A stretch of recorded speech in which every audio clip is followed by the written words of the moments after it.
Go. Hi, everyone. This is our group, our Human Animal Spiritual Network group, and we are having a discussion today about intuition in action, and how to access it, how to use it, how it's useful. And so here we go. Our first speaker is Lachelle Easton. Here we go. Hello, my name is Lachelle Easton. I'm a veterinarian and an animal communicator. And one of the things that I think is important to understand about intuition is that intuition is very, very quiet. It's not going to be screaming at you. It's very quiet. So one of the things that's important to access your intuition is to be able to get your mind quiet so that you can actually hear it coming through. So some of the ways that you can do that are by learning to meditate, which sounds overwhelming for a lot of people. So here's an even easier way to get into the quiet state, and that would just be to do some focused breathing. There's actually a study, and they looked at different breathing patterns to see what helps most with anxiety. And the one that came out on top was this pattern that kids do when they cry. You've probably seen this, where they go. So it's 3 sniffs, sniff, sniff, big inhale, and then a big sigh. So do that 2 or 3 times, and that alone can help quiet your mind.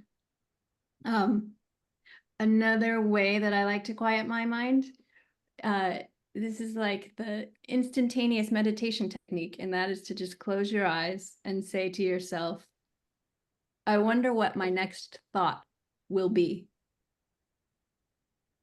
And you'd be surprised at how long it takes for another thought to come in. But again, the reason it's so important to quiet your mind is so that it's good to be familiar with what's going on in your own head, so that when intuitive thoughts come in, you recognize them for being what they are. And 2, they're quiet. Like I said, intuitive impressions are often very quiet. So if you've got so much going on up here, then you can often miss them. So I would suggest getting your mind quiet. And then if you have a question that you would like help with, once you feel that you're in a quiet and relaxed state, simply pose the question to the universe. And here is where you don't try. You pose the question, and oftentimes the thing that comes into your mind immediately is intuition talking. Then what our tendency is to do sometimes is you get this wonderful intuitive impression, and then you start to think, oh, but maybe da da da da da da da, and then your brain starts working on the intuitive impression and messing it all up. So pay close attention to when your mind is quiet and you pose the question, what comes in immediately, because often that's going to be the right answer, or the answer that you need anyway. There is a quote that I really like, and it's if you're faced with a choice and you don't know the right answer, flip a coin, because in that it's not because the coin will decide for you, but in that moment that the coin is in the air, you suddenly know what it is that your heart desires. So anyway, those are just some little tips for accessing your intuition. Hopefully that's helpful to somebody. I think I'd be happy to go next, because I want to say yes, 100% to what was just said, because over the years, what I've learned about accessing my intuition is that one of the most important things is to recognize that it is an intuitive hit, or whatever you want to refer to it, instead of confusing it with thoughts and things you want, or an outcome you want or don't want, and anxiety or confusion setting in. And what I've learned over the years is, yes, it's so important to allow instead of doing, trying, thinking, the opposite of that. And one thing I've learned over the years is it's helpful to notice when these intuitive hits come. For example, perhaps in the shower of all places, or when you're in the middle of something else. And what I have found to be always on, is when this comes to me, as Lachelle said, very quiet, importantly, without emotion. I often say one of the most important things to know that this is intuition when it does not come with emotion. It just comes, ooh, yes. Quick example, I was standing in a hotel in New York City one morning, checking out of a hotel. Whatever random things were going on, I don't know. I had also just recently come back from a trip to Africa, so maybe things were more clear to me, but at any rate, as I approached the woman who was going to check me out in this big hotel, I suddenly just got this, oh, ask her what her new job is. And I thought to myself, oh, that's really weird. That came from whatever. I think I don't understand this, which is also something that comes, you don't have to understand it. So I just looked at this woman and we were checking out and I just said, oh, so where is your next job? She dropped what she was doing. She said, oh my God. She came like running around the side and gave me a big hug. And she said to me, oh, I was asking for a sign whether or not to tell me to quit my job or not. And just a simple random example how when things come without emotion, you're not sure what it's about, or even if you do not, just say, that's it. It's not with emotion. It's not with your thinking mind. Quick example in my own life is I had a cat at one point and the cat escaped where we were living. No idea. And this was a deaf cat. And I suddenly listened. I listened and aloud. I tried to let the emotion go. And I'm, okay, what do I do? What do I do? And I did get an unemotional hit, even though it was a tense time. And it said, follow the bird, listen to the bird, which I thought was so random. And I went, oh, that must be right. And I listened to the bird and I followed the bird. And there was the cat when I followed the bird. So these are simple ways. It's not complicated. It's not difficult. It's allowing no emotion and practice acknowledging when it comes, exercising that intuitive muscle. So thank you. I hope that's helpful. And I'd like to go next because I'm Jeff. I'm a veterinarian, but also originally trained as a molecular biologist and scientist, and very much up in my head. And I want to acknowledge how hard it is to nurture that intuitive sense that I've learned over decades of being a vet is critical to being a conscious parent and pet professional. Because that intuitive hit, the way Lachelle and Linda so beautifully were describing, is really, really, really important for becoming a just conscious in the world, just conscious with your animals, conscious living, and oops, sorry.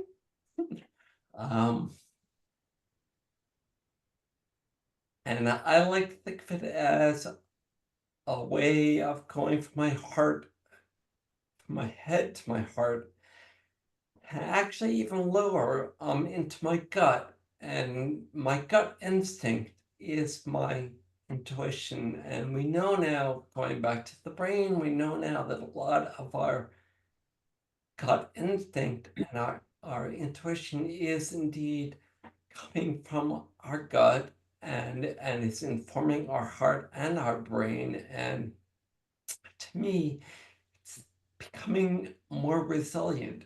The more intuitive you get, the more resilient you get. And I like to think of it like going to the gym and working out your muscles. You're working out your intuitive muscles, and like the lats, are part of the muscles that you work out when you go to the gym. Lat framework is listen, get quiet, listen, accept whatever is coming up, and trust that whatever is coming up is the reality of where you want to go next, or may want to go next. And you do need to put it all in context of where what the situation is bringing to you. But that gut instinct, that intuition is super important, and really, really important to develop and nurture as a brain-centered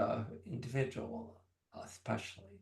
So that's all I want to say is thank you for listening, and thank you all you intuitive people, for tolerating me, the brain-centered person that's trying to get to where you are. I'd like to speak next, picking up on you, Jeff. I'm very much in my head as well. I'm Barbara, and I'm a veterinarian and intuitive interspecies communicator and ethologist, which means study. That's what I used to do, study animal behavior. What I'd like to say is that I've learned to listen to my body, like Jeff was talking about, instead of always listening to my thoughts in my head, is really pay attention to what my body's telling me. Especially like if I'm trying to figure out what food to eat or supplement or whatever, I'll just get quiet for a minute and I'll just ask my body. And often I can tell by how I feel. But I also feel like it's really essential, like everyone was saying here, to get really quiet for a minute. You don't have to be quiet for half an hour in meditation, but just to take a little break, because we're so busy these days and there's so much input. And if you can just get quiet for even a few seconds and let go of all your desires and all your preconceptions and all your fears and all that kind of stuff, and just get quiet and let that little quiet voice inside speak. It's really important. And I think it's especially important these days. I think about veterinary medicine, for instance, and we're trained to do all these lab tests, go by all the numbers and what is supposed to be. But if you can trust your intuition, there's so much valuable information right there. Or even if you're training a dog and the dog is fighting you, why is he fighting you? Why is she fighting you? And if you just get quiet for a minute and can become fully present with that animal, you might get insights that you wouldn't have had otherwise. So I think it's critically important to develop this. One more thing I will say is I spoke about letting go of our desires and our fears and all that. And I think part of this process, as much as you can do it, is to work on yourself and to realize what's true for you. Let go of some old conditioning that you might be carrying, old patterns that might interfere with the higher truth, and just do your own work so that you're not projecting all your own fears and desires and everything else onto that animal or onto that other person, and get as quiet as you can possibly be within yourself. And it will serve you. I think Jeff was saying this, it'll serve you in your life, not just your work with animals. It will be a big benefit for everything you do. Thank you for listening. Hi, everyone. My name is Donna, and I am an animal communicator and a classical homeopath. And listening to everyone, I mean, there's not a whole lot to add to what everyone has already mentioned, but I would like to speak to the fact that there are some of us, and this is just completely from experience, I would hear, oh, get quiet. Oh, let go. Oh, and I had so much trauma as a child that I couldn't do that. And I thought then there was something wrong with me. How come they could do it and I can't? Well, let's remember that our culture has been trained and conditioned to use your head and not your heart. So there's one layer right there. Then you have the parents who diminish you or possibly diminish you if you've been traumatized. So I really encourage to look at the backstory to see where is the noise coming from. Because with an inability to quiet the noise, what I had to do is come around the back way and say, what is the noise? What is the noise? Because it was very clear that it was an overlay of the intuitive inner knowing. And then the third thing is not to get discouraged if you miss it. You know, I think that with so much anxiety as I have had, I was so insistent on really pulling apart what was what to get to that inner knowing. And that just takes practice and willingness to do it. You know, because the person who cannot get quiet is usually the one who's going to think he or she something wrong with her. And how come they can and I can't? And what I learned is that the fact of the matter is, if you're alive, you can. And so I'm alive, you know, and so that was a process for me over many years to really come to understand why I was not able to get quiet. And then with practice, little by slowly, it becomes the inner knowing was the way, and not so much the inner, but it's the inner knowing and remembering that some people feel, some people use, you know, are more visual, some people can hear, you know, and how is it that you have come to where you are, whether you can hear or you can't hear or can meditate or can't meditate, and really come to understand who it is you are, and then how you can operate from your heart. So that's just been like literal experience for me. And it is taken a while. And so now when I become anxious, which I still do, we all do, how can I hear my intuition or hear the animals even through that? And then have the ability to maybe not get quiet, but to distinguish the noise from the inner knowing in my particular case. So that's just a personal experience. And I have worked with others who have had similar experiences where they, you know, it's just not that easy for all of us. So thank you.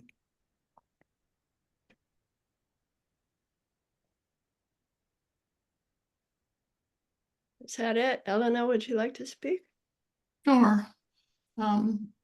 It's really interesting and great to hear everybody, and I could echo a lot of that. I certainly have had into developing my intuition has been a work in progress for me, certainly. I mean, I also been trained to use my rational thinking mind and not to trust anything that isn't proven by empirical evidence, and get multiple sources, as they say in journalism. I'm a filmmaker and a journalist.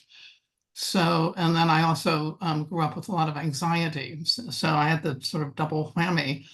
So I have become a meditator. And for me, it's been really helpful to find over the years, it certainly didn't come immediately for me to be able to find that stillness.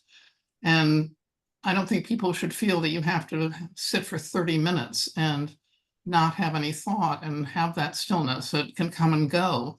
But if I have 5 seconds of just being in that total peace and not, you know, my mind is quiet. And I was thinking there are sort of 2 reminders that have helped me. One came from a very famous Catholic mystic who said that go inside and close the door. So that's helped me to think of that visual, which certainly is speaking to, you know, not stilling the mind and not listening to the mind and just having even seconds of closing the door to that. And the other was that the advice that if you hear a message that doesn't bring peace and some sense of surety and trust, then it's not coming, then it's not the truth. That messages from your intuition, your essence, should not be disturbing, are not disturbing. So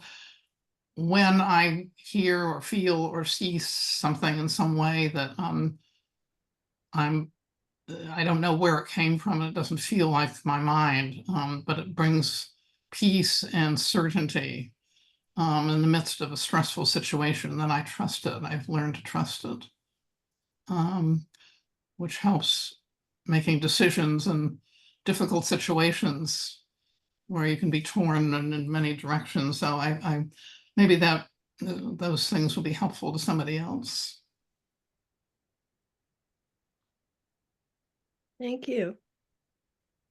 And Christina just joined us. Would you like to add anything about intuition?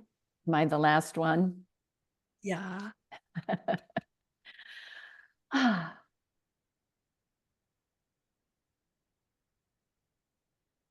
What I think is so important for it works for both sides or for the whole. Our animals have incredible intuition for what they need and what they want. And the more we can allow them to guide us for what they need, the better. And that often takes us as pet parents or as pet professionals to trust our intuition that we are tuning into their intuition. So it's almost like a positively reinforcing cycle. And definitely when people study, take the time to focus and learn and really be able to hear animals, which I rarely am able to do, it makes it easier, I think. And though even for people like myself who don't hear words very often, I still can trust my intuition, whether I'm working with somebody virtually, which is what I've done most of my veterinary career, or when I'm taking a walk and talking to plants, or being with an animal. So I'm visiting a wonderful equine veterinarian, and she has 2 big dogs. And one day yesterday or the day before, I was petting Max and I got this sense, and I said to Madeline, Max seems to be apologizing for something and yet sort of like a teenager got into trouble and is happy about it in a way. And she said, oh, yes, he got in the trash and I put him in his crate. And it was like, wow, I really picked that up. And it wasn't with words. I just trusted my intuition. So I just really encourage everybody to trust our animals' intuition for what they need, as well as trust our intuition. That's great. Thank you, everyone. This was so enlightening. Thank you. One thing I wanted to add, I was thinking about this, is for me, I'm often in my head too, but what's been my saving grace in my life is my journaling, writing. And when, it's like a step beyond the immediate intuition. And when I have a really serious question, I start writing. And I ask for clear guidance from my own soul, my higher self, and from my guidance team. And it's amazing. And it's been not easy to develop this, I will say, like everyone else has said. But with practice and persistence, it can be such an amazing tool. Mhm. Okay. Thank you, everyone. This has been great, and we'll see you later. Bye-bye.